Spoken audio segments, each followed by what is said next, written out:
Hey there, let's go over a quick NCLEX-style question, and this is on personality disorders.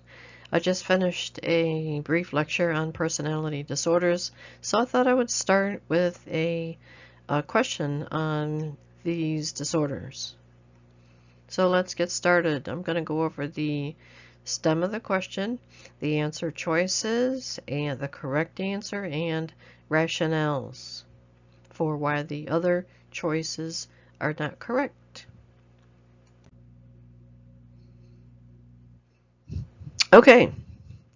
Which client statement would demonstrate a common characteristic of a cluster B personality disorder? So this is why I like to stress and go over the three clusters A, B, and C of personality disorders, because you may get a test question like this where you need to know which one of these would fall under cluster B. It doesn't give you a specific personality disorder in the stem of the question, but you still need to know how the different clusters A, B, and C are described.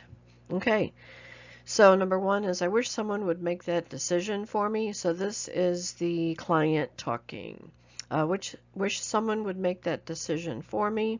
Number two, I built this building by using materials from outer space. Number three, I'm afraid to go to group because it is crowded with people. And number four, I didn't have the money for the ring, so I just took it.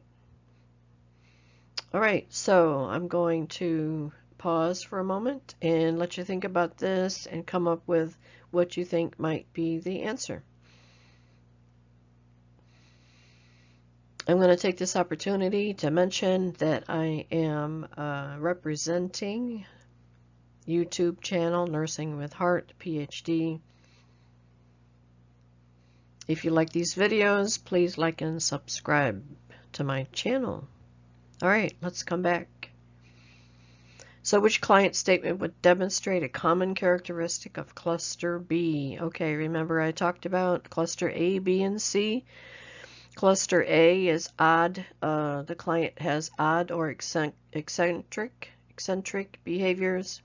Cluster B, the client has dramatic, emotional, or erratic behaviors. In cluster C, the client is anxious and fearful. Okay, and so the correct answer is number 4.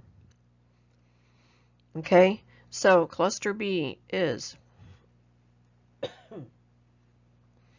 the dramatic, emotional, erratic behaviors. Okay, and the personality disorders that fall under that cluster B category are antisocial, borderline, histrionic, and narcissistic. These are people who do not have a regard for others. They don't have a regard for rules. So quite often they are maybe in trouble with the law for stealing. Okay, so this is cluster B is number 4. So let's go over the other answer choices. Number 1, I wish someone would make that decision for me. So what does that sound like? Sounds to me like that person is depending on someone else to make decisions. Okay, and that's a dependent personality disorder, and that falls under cluster C. Cluster C category, people are anxious and fearful. Number 2. Number 2, I built this building by using materials from outer space. Okay, this sounds odd or eccentric, right? So that's cluster A, odd or eccentric behaviors. Number 3, I'm afraid to go to group because it is crowded with people. Okay, that person is afraid of crowds. So anxious and fearful is cluster C, anxious, fearful, and avoidance of social situations. Under cluster C, anxious and fearful personality disorders are avoidant, dependent, and obsessive compulsive.